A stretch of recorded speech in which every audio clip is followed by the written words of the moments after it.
मैं सर अपने बढ़े हुए वजन के कारण आया था इस कम्युनिटी में, और मुझे प्रॉब्लम सर वजन बढ़ने से मुझे नहीं पता था कि नहीं वजन बढ़ने या घटने से कोई दिक्कत होती है।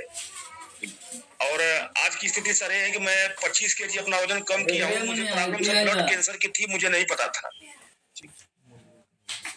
मैडम का भी सर वजन बढ़ा हुआ था और उनको मैं लाल पथ वाले के यहाँ चेक कराया तो पता चला कि उनका तो सब नॉर्मल है, लेकिन हमारा ब्लड सब 23 तक पहुंच गया था जी। इसके बाद मैं लाल पथ से काइन पथ में चेक कराया, वहां भी सेम रिपोर्ट निकला। फिर मैं बनारस में ECHS की फौजी आदमी तो ECHS में दिखाया, तो वहां पे डॉक्टर कभी रिपोर्ट देख रहा है, कभी हमको देख रहा है। इसके बाद डॉक्टर बोला कि आपको हमारे यहाँ से कुछ नहीं, पहले ब्लड डोनेट कीजिए। मैं ब्लड डोनेट किया, इसके बाद ECHS के थ्रू हमको हेरिटेज में भेज दिया। वहाँ फुल बॉडी चेकअप हुआ। फुल बॉडी चेकअप के बाद वहां से भी डॉक्टर जवाब दे दिया कि हमारे बस की बात नहीं है, आप PGI लखनऊ जाइए। तो सर वहां से हमारा ट्रीटमेंट चल ही रहा था कि संजोग से हमारे कोच धर्मेंद्र ओझा सर हमारे पास आए, बोले कि सर इसको लीजिए, ठीक हो जाएंगे। तो चूंकि हम जब से पैदा हुए तब से लेके लगभग 55-56 साल एज हो गई, हम यही जानते हैं कि बीमार पड़ने के बाद सीधा डॉक्टर के पास जाना, तो कोई दूसरा विकल्प था ही नहीं। जैसे वेलनेस कोच क्या होता है, न्यूट्रिशियन क्या होता है, इसके बारे में हमको जानकारी नहीं थी। मैं बोला सर ये सब इनके चक्कर में पड़ने वाला मैं नहीं हूँ, मैं नहीं लूंगा।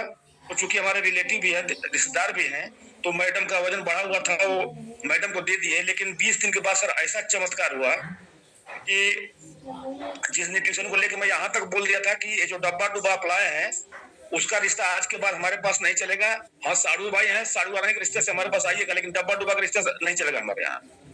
और फौजी आदमी थोड़ा टाइट बात करते ही हैं तो लेकिन 20 दिन के बाद सर ऐसा चमत्कार हुआ कि मैडम का जो खाना नहीं बना पाती थी, घर में हमको मेड रखना पड़ गया था खाना बनाने के लिए या फिर झाड़ू पोछा करने के लिए, बर्तन धोने के लिए। तो हमारा ऑफिस का उद्घाटन था, उसमें जो आगे लगभग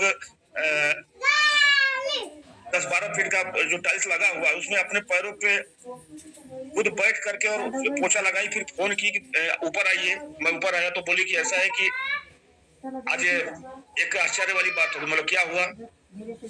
बोली कि अपने पैरों पे बैठ के मैं पोछा लगाई। ऐसा हो संभव ही नहीं है, जो आदमी खाना नहीं बना सकता है ढंग से, आधा घंटा 20 मिनट खड़ा होकर के किचन में, वो पोछा अपने पैर पे बैठ कैसे सकता है? तो मैं बोला ठीक है, बैठ के दिखाइए। बैठ के दिखाई मैडम। फिर मुझे काफी खुशी हुई। तुरंत मैं कॉल किया सर अपने कोच धर्मेंद्र ओझा सर को और आपको, सर ऐसा कीजिए कि आप आइए और न्यूट्रिशन का सर मैं ऑर्डर लगाऊंगा, मैं भी लूंगा। और लेना शुरू किया। सर आज के डेट में जो भी प्रॉब्लम छोटे मोटे तो बहुत ज्यादा इस जैसे मैं कब से बोल रहा हूँ, बार बार मैं जैसे गले में कुछ फंस रहा है वैसे होता था। इसके बाद एनर्जी लेवल कम रहती थी हमेशा। 10 बजे के बाद लगता था कि कितना थकान हो गया, लेकिन हमको नहीं पता था कि क्या खाने से, कितना खाने से, कितना पानी पीना चाहिए। लेकिन सब कुछ इस कम्युनिटी की वजह से सीखा। सर आज हमारा जो ब्लड कैंसर था कहाँ गया हमको पता ही नहीं। और जो भी प्रॉब्लम थी, यहाँ तक सर हमारे घर में नाश्ता बनता ही नहीं है।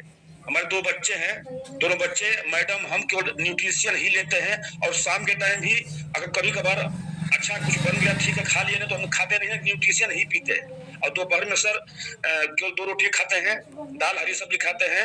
और बिल्कुल सर ऐसा लाइफ कभी हम सोचे भी नहीं थे। जो एनर्जी इस उम्र में होते हुए भी 25-30 की एनर्जी है। और कोई भी काम कभी भी अगर करना पड़े, मतलब कुछ घबरा, पहले क्या कि कोई भी काम होता था घबरा जाता था मैं, लेकिन आज के डेट में अगर हजारों काम आ जाए तो मैं स्मूथली अपने तरीके से उसको पूरा मैनेज कर लेता हूँ। कोई घबराहट नहीं, कोई कुछ नहीं, कोई टेंशन नहीं। यहाँ तक सर मैं टेंशन भी लेता था, लेकिन अब टेंशन भी नहीं लेता, बिल्कुल बिंदास जिंदगी जीता हूँ सर। जो होगा देखा जाएगा। मतलब कि और इस कम्युनिटी में मतलब इसे जीने का तरीका हमने सीख लिया, कपड़ा पहनने का सलीका सीख लिया। सब कुछ सर इस कम्युनिटी के देन है और कोच की देन है, क्योंकि कोच बार बार गाइड करते हैं कि दुबे जी आपको ऐसे करना है, खाना ऐसे खाना है, पानी ऐसे पीना है। और सब कुछ करते हुए सब हम ही नहीं, हमारा पूरा परिवार 100% सेफ है सर, इस कम्युनिटी के और कोच की मदद से। जी दुबे सर, हम आपसे ये पूछना चाहेंगे कि जब ये पता आपको चला कि नहीं मुझे ब्लड कैंसर हुआ है, तो माने उस समय आपके दिमाग में क्या चलता था? वो देखिए जब सामने जब कोई चीज आता है ना, तो वो उस समय क्या माने मन में फीलिंग चलती है। मैं चाहूंगा कि इस चीज को भी शेयर करिएगा कि ताकि मैं पूरी कम्युनिटी जान सके कि ये जब कंडीशन आता है तो उस समय क्या हम सोचते हैं, परिवार क्या सोचता है लेकर के। ठीक है सर उस समय स्थिति ये आई थी जब डॉक्टर ने बोल दिया कि नहीं आपको कुछ मतलब हमारे बस की बात नहीं है, एक टिकिया भी हमको हेरिटेज से नहीं मिला और प्रॉब्लम तो था ही। जब मैंने मोबाइल में सर्च किया कि नहीं बढ़े हुए वजन के कारण क्या हो सकता है तो उसमें क्लियर दिखाया कि नहीं ब्लड कैंसर हो सकता है। फिर एक डॉक्टर मधुकर राय जो गाजीपुर के हैं उनके यहाँ गए तो लगभग 8 बजे करीब हमको एक अच्छा हुआ कि वो एक जो सांस के मरीज इसमें हो गए, समझ रहे होंगे, एक इनहेलर की क्या बोलते हैं उसको आता है, कैप्सूल तोड़ के खींचा जाता है, वो दिए तो हमको उसकी तो प्रॉब्लम थी नहीं सांस की, लेकिन उसको दिए हमको। इसके बाद दूसरा नाक में स्प्रे करने के लिए दिए थे कि अगर कभी भी आपको सांस लेने में दिक्कत आती है तो इसको स्प्रे कर लीजिएगा। फिर लगभग अपने हिसाब से वो टेस्ट करने के लिए दिए थे। एक टेस्ट था जो बॉम्बे से रिपोर्ट मतलब आया था, उसका लगभग 28,500 का टेस्ट था। तो सब कुछ करने के बाद सर जब मैं वहां से हाँ फिर मैं ड्राइवर से वहां जब पता चला कि ब्लड कैंसर की शिकायत है तो मैं ड्राइवर से बोला कि ऐसा सर कि अब चूंकि मैं दुकानदार हूँ कि मतलब औने पौने दाम में, मतलब कम दाम करके जो भी सामान हमारे पास उपलब्ध है उसको मैं बेचूंगा और अधिक से अधिक प्रयास करूंगा कि नहीं परिवार के लिए पैसा मैं छोड़ दूं नगद कैश, और घर आकर के मैं वही प्लान बताने लगा कि नहीं अब रजिस्टर में नोट करना है कि इस अकाउंट में इतना पैसा, इस अकाउंट में इतना पैसा, क्योंकि हमको पता है और लगभग सबके दिमाग में यही बात होती है इस कम्युनिटी में आने से पहले कि अगर किसी को ब्लड कैंसर है या कैंसर है तो 2-4-5 महीने का मेहमान है, लेकिन इस कम्युनिटी में आने के बाद सोच बदल जाती है क्योंकि जीने का तरीका बदल जाता है।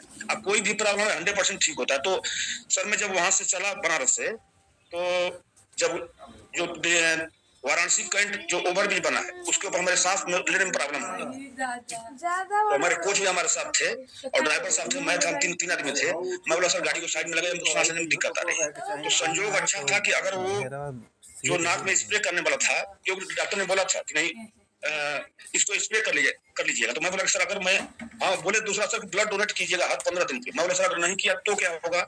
बोला कि 3 चीज हो सकती, बोले डॉक्टर साहब 3 चीज हो सकता है, या तो आपको हार्ट अटैक हो जाएगा, या तो ब्रेन हेमरेज हो जाएगा, या फिर लकवा मर जाएगा। अब डर के मारे सर हम कभी सिंह हॉस्पिटल में कभी गाजीपुर सदर अस्पताल में जाकर अपना ब्लड डोनेट कराते थे।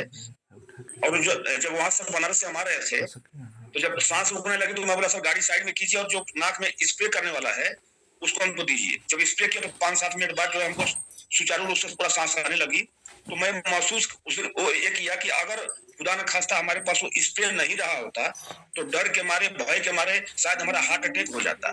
ऐसे ही साथ लोगों को डर की वजह से हार्ट अटैक हो जाता है। लेकिन सर आज के डेट में कहाँ डर गया, कहाँ भय गया, या फिर कहाँ बीमारियां गई, कहाँ सोच गया, मतलब सब कुछ बदल गया है पूरे परिवार का, केवल हमारा ही नहीं। जादू है सर इस न्यूट्रिशन में। थैंक यू दुबे सर, अच्छा लगा आपसे बात करके कि आपने बहुत दिन बाद अपना रिजल्ट आपने बताया। चूंकि कम्युनिटी बहुत से लोग आपको नहीं जानते हैं, ठीक है ना, इसलिए मैं